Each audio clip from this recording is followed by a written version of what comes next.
Hello, and thank you for tuning in to Fed Up, your no BS nutrition podcast. I'm your host, Kayla Marie, certified personal trainer and nutrition specialist, working with clients since 2014. After swimming up diet culture's bullshit stream for so many years, I am fed the absolute up with how miserable it's making people feel when we are supposed to be getting healthier. This podcast is here to help you gain your sanity back so you can stop yo-yoing once and for all and finally learn how to trust yourself so you can enjoy food again without fear or shame while still getting to your health goals. My aim is to teach you how to detect the BS in not just the food and diet industries, but in all realms of life, because I know that, like me, we are all just a little fed up. So without further ado, let's dive into today's episode.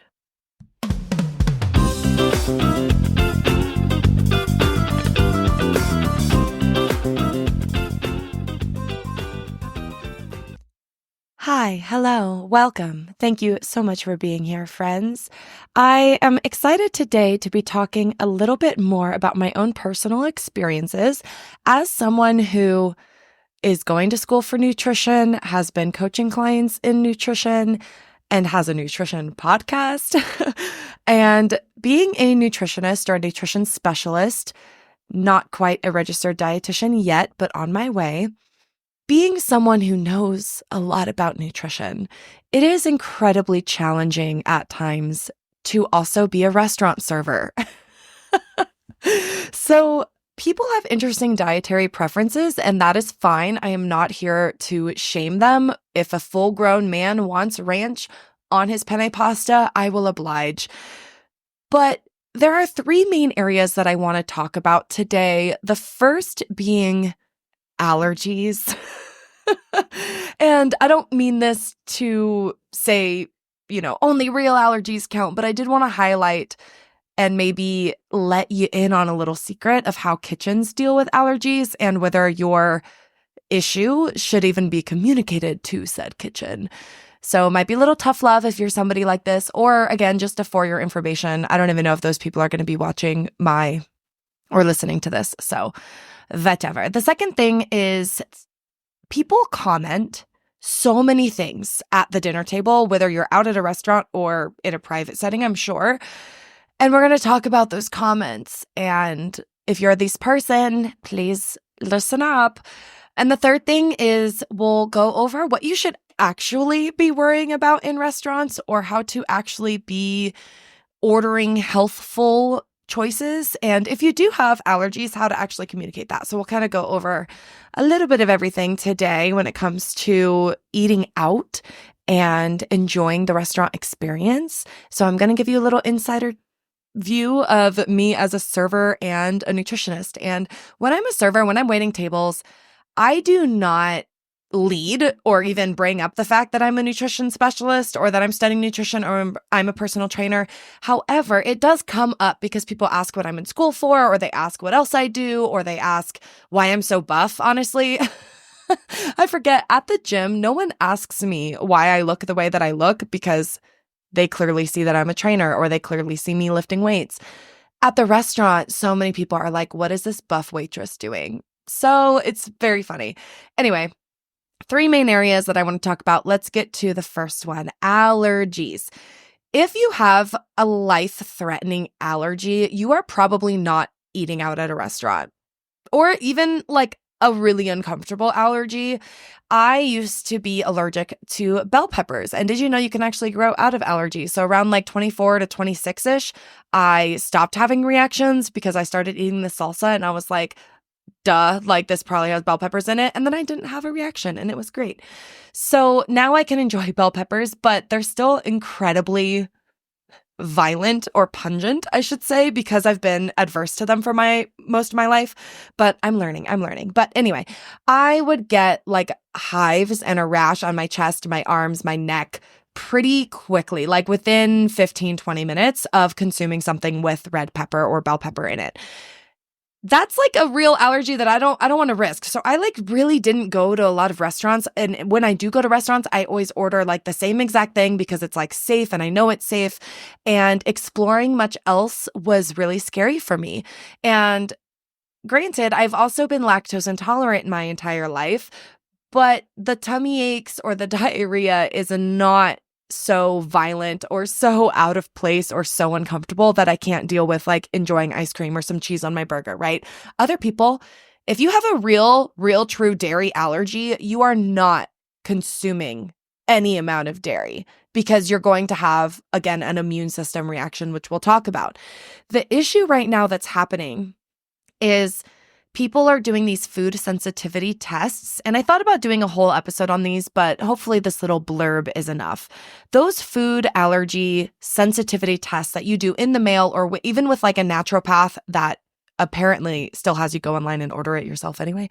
If you, even those like skin patch tests, those aren't like super accurate either. But when you do those food sensitivity tests, they are testing your IgG, hemoglobin G, antibodies, which are different than your immunoglobulin E or IgE.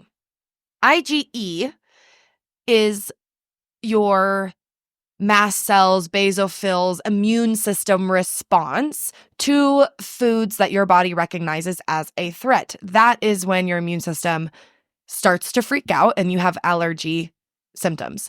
IgG antibodies develop as a memory response to foods you've been exposed to and foods that you've eaten recently or more frequently. So it's really interesting that a lot of food sensitivity tests come back with you being quote unquote allergic or sensitive to the foods you eat all the time, like garlic, onion, tomato, things that you are like, oh my God, I just ate that the other day. And what they're looking at and what they're betting on is that you don't know the difference because, of course, you're not an immunologist. But IgG, which is what the food sensitivity tests are testing for, is not supported by research to identify food allergens because it's not testing your immune system response. Now, what they say, they as in the naturopaths, the marketers that want you to take these food sensitivity tests and pay them a lot of money to like take some tinctures, they are showing you that, wow, all the foods that you consume all the time are actually the cause of your chronic fatigue, of your headaches, of your irritability, blah, blah, blah, blah, blah. A lot of those symptoms are general, like pretty common symptoms for just general stress or just not taking care of yourself or, just being a fucking human. And they end up relating correlation or confusing correlation and causation, all right? Just because the two things are correlated, your IgG antibodies are elevated because you consume a lot of tomato products, does not mean the tomato products or the IgG antibodies are the result of your fatigue, okay? That's bullshit. It's not based on physiology. It's not based on research. They are after your money. And they're betting on the placebo effect. As soon as you believe you're allergic to tomatoes and you cut out everything with tomatoes and then you start feeling better, oh my gosh, wow. But also remind yourself that you're probably also doing other things to take care of yourself because you're on this path, right? And you're trying to figure out what's causing, your ailments or whatever. So like you start exercising, you start sleeping better, like you start this chain ball effect, but you're focused on the fucking tomatoes and it has really nothing to do with tomatoes. So that being said, I want you to remember the difference between an allergen and quote unquote a food sensitivity or an intolerance. If you are fine with cross-contamination, okay? If you are fine with, oh yeah, if it touches my plate or touches my food, it's not a big deal, right? You probably have an intolerance. Don't even tell the kitchen about it. Just tell them to keep it off your plate or fucking pick it out, right? If you are allergic to something, cross-contamination is hardly ever okay. Now, granted, there are kind of a scale of allergy symptoms, I guess you could say, and it usually takes a certain amount of exposure to that protein to cause an allergic reaction. However, people with severe peanut allergies don't eat out because even like the oil or any type of like drop of peanut that gets in their food, even when their food was nowhere near quote unquote peanuts. I've had a friend who's very allergic to peanuts have a reaction from eating like spaghetti. So even though, and it was probably like the marinara sauce was produced in a facility that also produces peanuts, that's why they have to say that because like the peanuts were close by at one point. those people are not eating out very regularly, or they have like 2 safe restaurants they go to, right? They're not stepping foot into Five Guys. And if you don't know what that is, it's a burger chain that has peanuts everywhere, and they cook everything in peanut oil. Anyway, most of these people with severe allergies are not in a restaurant. So if you're a server or a cook or something, or you're a person who's like, well, I'm allergic to something. Okay, if you're eating out and you haven't had anaphylactic or hives or swelling or anything that's like really severe, I mean, again, hives could be mild, but they're still considered severe, then I wouldn't worry about it. If you get a little tummy ache, if you feel a little headache later, okay, you don't have an allergy. Headaches are not an immune response. A lot of times, I'm sorry to say this, but you've been placeboed to think certain ingredients are bad for you and cause your headaches. And you don't realize that maybe the fact that you don't drink a lot of water, you stare at a computer all day, you don't wear your glasses, or you have a wrong prescription, you have neck tension, you grind your teeth at night. All of those things can also cause headaches. All right. Anyway, moving on. Do not give a list of your allergens to your server, especially if they contain things like black pepper, garlic, or onion, because the whole kitchen is covered in it, okay? We're not getting you away from black fucking pepper. Now, granted, if you really just don't like black pepper or you're convinced it gives you headaches, that's fine. Just ask, can they not add black pepper? That's fine. Just ask them as a preference. When you say it's an allergy, the chef is literally like, we're drowning in black pepper. What the fuck do you want me to do? We know you're not gonna die from it. So then we just don't put it on your plate. It's not a big deal. When they say allergy, and restaurants that do really well with this, they clean everything. They stop like function in the kitchen in order to clean all the surface, get new knives, get new everything. And like, they don't do that for every single burger, okay? But if you say that you're allergic to something and you're ordering a burger, they're going to clear that flat top. It's the only burger on the flat top. You're slowing down the entire process of the kitchen. So only do that if you have a real cross-contaminated type of allergy, okay? Because again, if you say, oh yeah, I'm allergic to onion, oh, cross-contamination's okay, they're going to look at you and say, okay, I'm just... what does that mean? I'm just not even going to put allergy. And I know this because we have evolved our allergy protocol at the restaurant that I work at so much because people are just changing their own fucking definition of allergy. We have customers that are like, oh yeah, I'm allergic to gluten, right? I'm celiac. Oh, but I'm going to order this food even though I told you it has panko breading in it, which is breadcrumbs, which is lots and lots of gluten. And they're like, oh yeah, but like I've had it before. It's fine. And I'm like, what? What are you talking about then? You're not fucking celiac. Or again, you're going to just deal with the repercussions of being celiac, which again, celiac disease is different than an immune response to gluten, to wheat. You can actually be allergic to wheat in the same way you can be allergic to dairy, which is different than being lactose intolerant, which is the latter. You don't have enough lactase, which is the enzyme in your digestive tract to break down lactose, which is the sugar found in milk. So you get tummy aches, you get cramping, you get constipation, you get diarrhea, all of those things associated with being lactose intolerant. If you're allergic to dairy and you drink milk or anything with dairy in it, you're going to have an immune system response, hives or anaphylaxis or something like that. Again, there are severities. There is a spectrum, so to speak, of allergy response, but if you're not having like a quick, immediate immune response, please do not say that you have an allergy. Just simply ask not to put it on the plate, or I'd prefer it without this. It makes it a whole lot easier. Okay, moving on from that. And also save your money. Don't spend it on the food sensitivity tests. It's probably your overall diet why you're not feeling good, not any specific food. And if you do actually have an allergy to a food, you'll fucking know it. You just will, okay? You will have that food and then you'll have a reaction. All right, I'm moving on.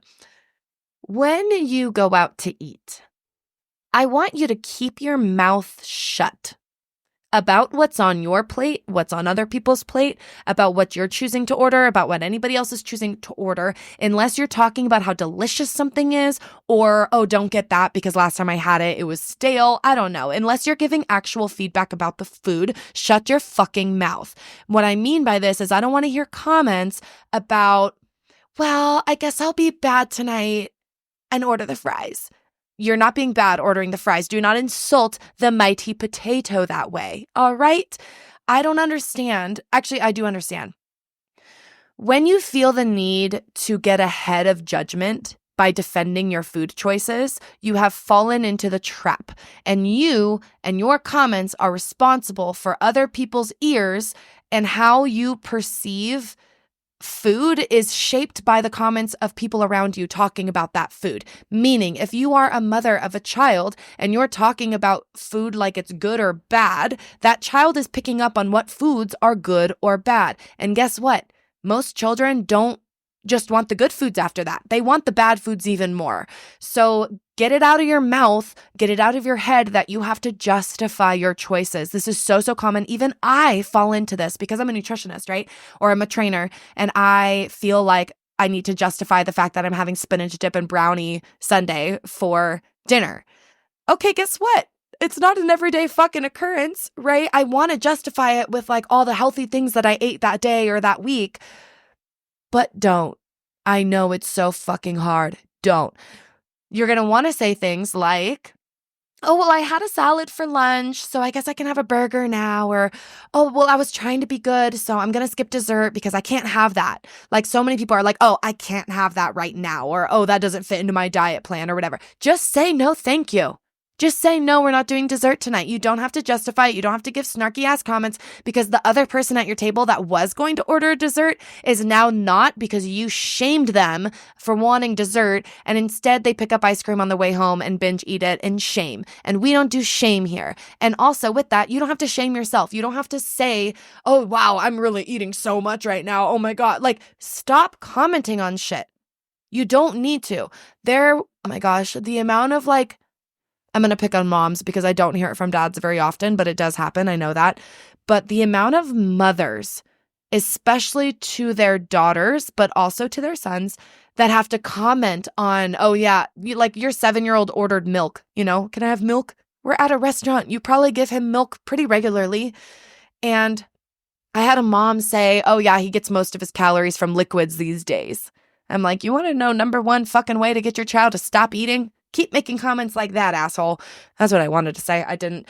There was a woman who, after the daughter had eaten a fair amount of food, appetizer, her food, blah, blah, blah, whatever it may be, and I asked for dessert, her mom goes, I don't think she's registered how much she's eaten yet.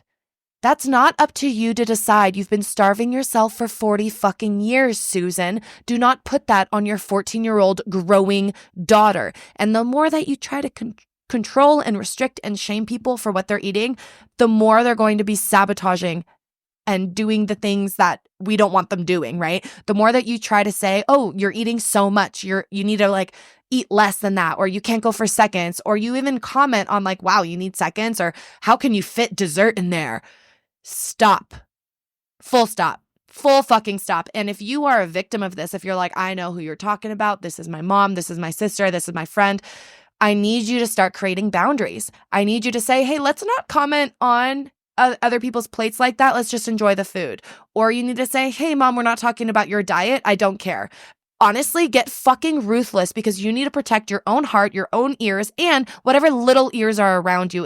Especially if you have children around you, or women, any women, the things that you say stick like fucking magnets when it comes to food and body and health. It sticks. So make sure what sticks is good things, okay? Anyway, I'm gonna get off my soapbox and let's wrap up with the number 3. What you should actually be worrying about when you go out to eat. What should you actually be doing? First things first, everything that you get out that you don't cook yourself is probably higher in calories, higher in saturated fat, higher in sodium, higher in sugar. So if you are managing your calorie intake, if you are managing your health, wanting to reduce your sodium or reduce your saturated fat for your specific health condition, you need to be managing it when you go out to eat or when you order out, okay? Yes, fries are made in oil, so it is a potato. We don't need to hate on the fries, but it is a high calorie, high sodium, high oil, high saturated fat type of potato, right? So if you can manage to balance that with some veggies, with some really healthful foods throughout the week, yeah, have some pizza, have a burger, have the things that are considered quote unquote unhealthy. Keep your fucking mouth shut about it. You don't need to justify it. You can just have it. And don't think that you have to like I have one friend who used to say she would eat really, really fast, and then she would comment on like, wow, I can't believe I ate that much, blah, blah, blah, because she was trying to get ahead of anybody else judging her for how much or how quickly she ate. And she would almost make fun of herself for it, right? Like, yeah, no, I'm a big fatty. I eat really fast. Like she would get almost really, really self-deprecating because she felt like other people were already saying it in their heads. We're not worried about that. Do not worry about what is on other people's plates. You're only making everything and everybody uncomfortable, and you're making yourself uncomfortable. Order what's right for your health. If you want a salad that day, just order a goddamn salad. Now, I have heard somebody be like, well, I had protein for lunch, so I'm just going to do a plain salad, like not get any chicken or anything on it. You can't have protein for every single meal. You do want maybe some greens or some plants most meals, right? So you can still order vegetable heavy where you go out, but I don't want you to shame the fries or anybody who is ordering the fries. I don't want you to say how you're so much better because you're ordering something, off the low calorie menu versus the creme brulee. Nobody fucking cares, first of all. Get that through your head. I know that like nobody even listening to this podcast has this problem, right? No, I'm just kidding. We all do this. We all try to justify what we're ordering. We're all of a sudden hyper conscious of who's at the table. Are they eating more than us? Are they eating less than us? A lot of women will make sure that they eat slower and eat less than their male counterparts. So there's a whole psychology on what's happening at the dinner table.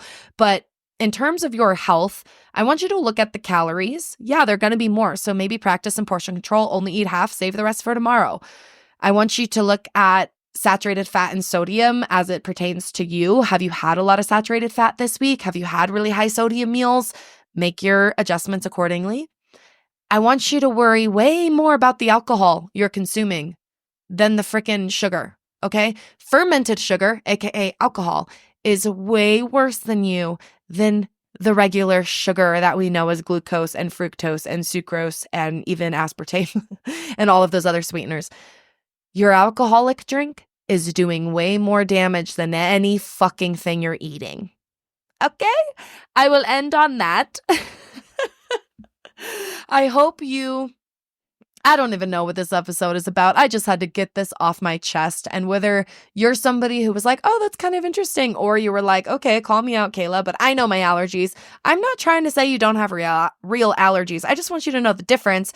And if you were debating on getting one of those food sensitivity tests, maybe I've talked you out of it. And if you are around somebody who is constantly commenting on food, if you yourself are tempted to comment on what everybody's eating, I want you to pay attention to it, and it sucks. Once you are aware of how common and how frequent and how acceptable it is to just say shit about what people are eating, it'll infuriate you, I hope, as much as it does me. Because even for somebody who, again, is like, oh, you coach people in health, you're like the epitome of someone who's healthy. When I go out to eat and I'm ordering a burger and fries, I feel the judgment. I've had so many friends be like, well, that's healthy. Oh, nutritionist, as she takes another bite of brownie. I want to punch these people in the throat because you don't know anything about nutrition and you're judging me for my choices. And this is one meal you're viewing. One meal. And as far as I'm concerned, the 4 beers that you've had since we've been sitting here is way worse than my brownie sundae. So that was a very specific example that has happened to me. So I want you to feel confident when you go out to eat, when you make it a special treat. You go on date night, you take your family out. When it becomes just regular, every day you need to figure out somewhere to eat because you're not cooking at home, I want you to go back and listen to my last 2 episodes and learn how to have more meals at home that you enjoy. You can make burgers at home, make French fries at home, make pizza at home. But when you do go out to restaurants, it's okay to just enjoy it. And you don't have to comment. You don't have to say how you're going to make it up skiing tomorrow by burning all the calories. You don't have to justify what you ate for lunch. You don't have to say anything about anyone else's plate or your own. Okay? I hope this helps. Love you all. I'll see you on the next episode. Thanks so much for being here, friends. If you enjoyed this episode, please screenshot and tag me over on Instagram or leave a 5-star review wherever you are listening from. Your support means the world to me and only helps me get the No BS news out to more people. If you're interested in working with me in nutrition or personal training, check out my programs and courses on my website at kaylamariefitness.com and on Instagram at kaylamarie_fit. See you next week.